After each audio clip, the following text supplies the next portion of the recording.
So this morning I was listening to one of my favorite creators here, who I think is really intelligent and compassionate. He's kind of different. He's not your typical TikToker.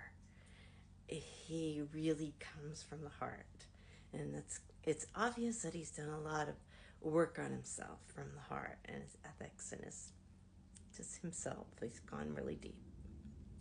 So I really do like him, and but anyway, he was talking about community and how can we create a community where we are curious about one another versus coming from fear and politically even, and not to say at all that we should not speak about our politics, because it's important to speak about our politics really can change the world. I believe that wholeheartedly.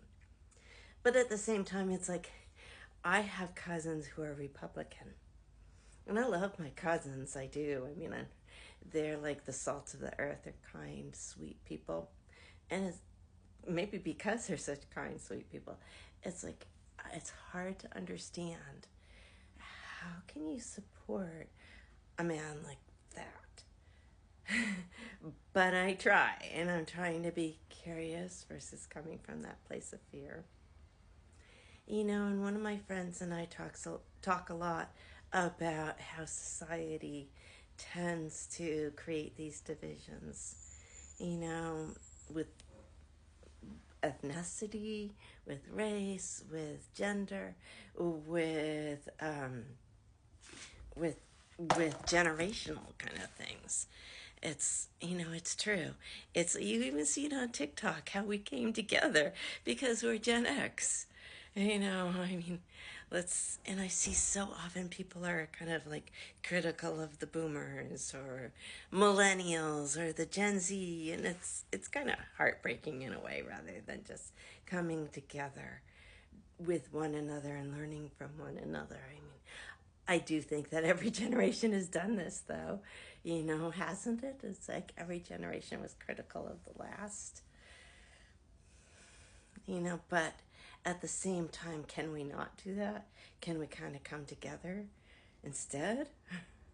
It's hard, and I think, but maybe we can.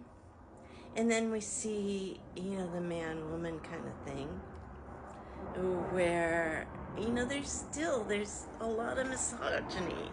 There really is.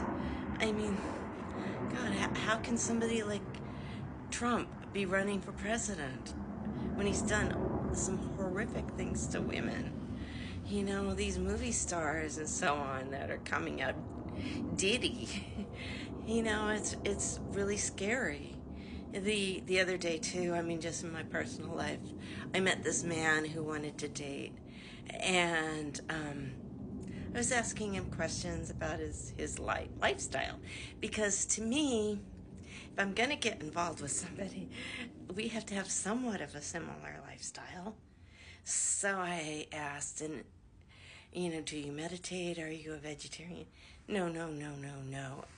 And I said to him, I think it would be hard for me, to be involved with somebody who doesn't have a similar lifestyle for me.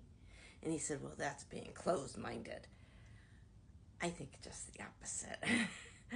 Because you have to have certain ethics, you have to have certain a way of life to get along, to be a partner, I think. And as far as he was concerned, he wasn't willing at all to learn how to meditate or even consider being a vegetarian. So who's closed-minded? I listened to a woman talk about other women, and I think, she had a point, how we have certain privileges, especially if you're attractive, there's the so-called pretty privilege.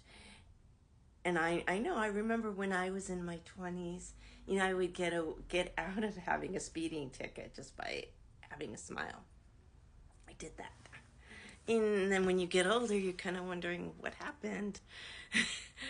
But, of course, there is this privilege. And you don't want to be the kind of woman who is like the damsel. Oh, I am the victim. You're not a victim. None of us are victims. So we have to get over that, and no one's stronger than you are. You're strong too. And you can use your particular traumas for good in this world. I believe in my heart and soul that the traumas that I experienced when I was a child have led me to working with children at risk, to doing some good and trying to help.